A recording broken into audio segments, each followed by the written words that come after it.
Have you ever had a moment where everything just went quiet inside? Not peaceful quiet, not the quiet you get after a good meditation or a long walk. The other kind. The kind where something in you stops performing and stops planning and stops searching for the next answer. And what's left is just the truth of where you are. I had one of those moments about 4 weeks ago, and it wasn't comfortable.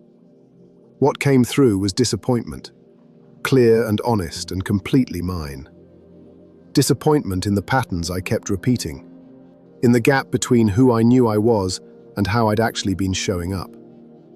In the years of knowing what I needed to do and finding every reason not to do it. But underneath the disappointment, something else. A quiet feeling that had nothing grand about it. I need to pour into myself properly, for once. This time I'm going to keep it simple.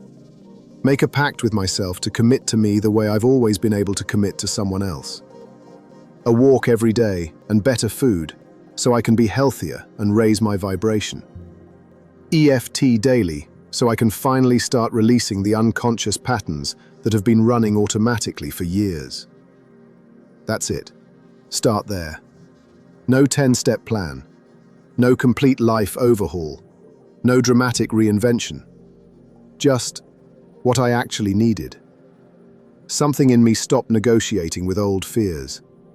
And I knew it was real because it felt different from every other time I'd made promises to myself. It felt quiet, like something that had been waiting a long time to finally be heard. Listening to yourself isn't always a voice.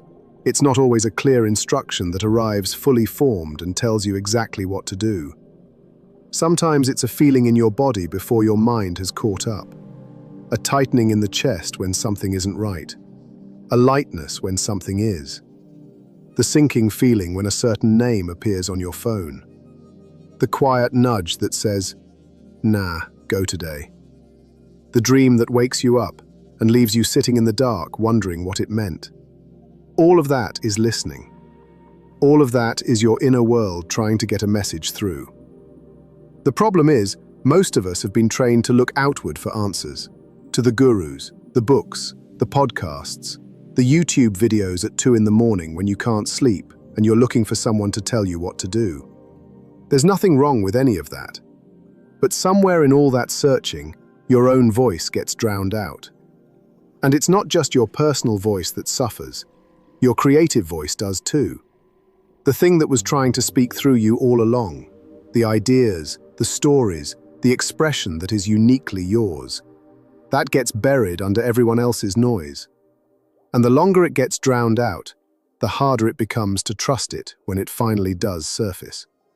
Because by then, you've heard so many other voices telling you what you should do and who you should be, that your own signal barely gets through. But beneath the noise, my signal never stopped.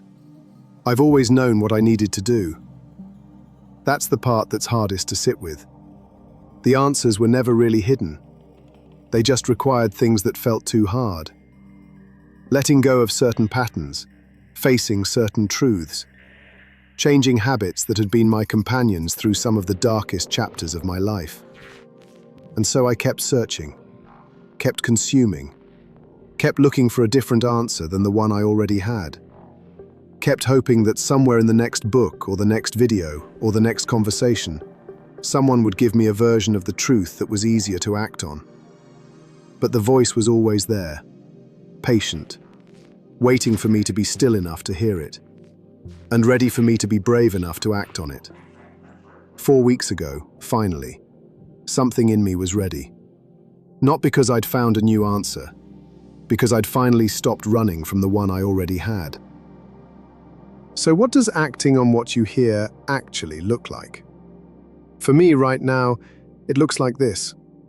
Up in the morning, EFT routine before the day starts. Some water, a 30-minute walk before everything else begins. Then later, usually in the evening, a longer walk. An hour, sometimes 2. No fanfare, no tracking app, no before and after, just doing it. And I've been here before. The epiphany, the decision, the commitment to finally do things differently. I've started things with that same feeling of this time it's real, this time it's going to stick. And sometimes it did for a while, and sometimes it didn't. So I'm not going to tell you this time is different. I don't know if it is. What feels different is the approach. Less pressure, less trying to overhaul everything at once and collapsing under the weight of my own expectations.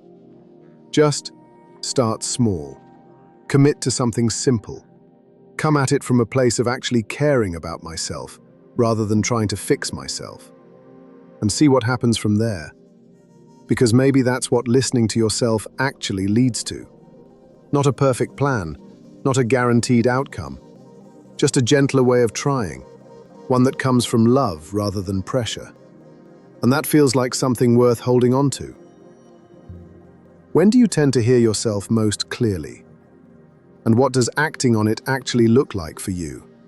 Not the ideal version, the real one. Drop it in the comments.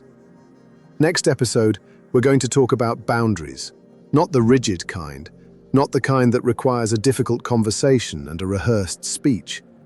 The quiet kind, the wise kind. The kind that comes from finally valuing your own peace enough to protect it. This is AfroSage,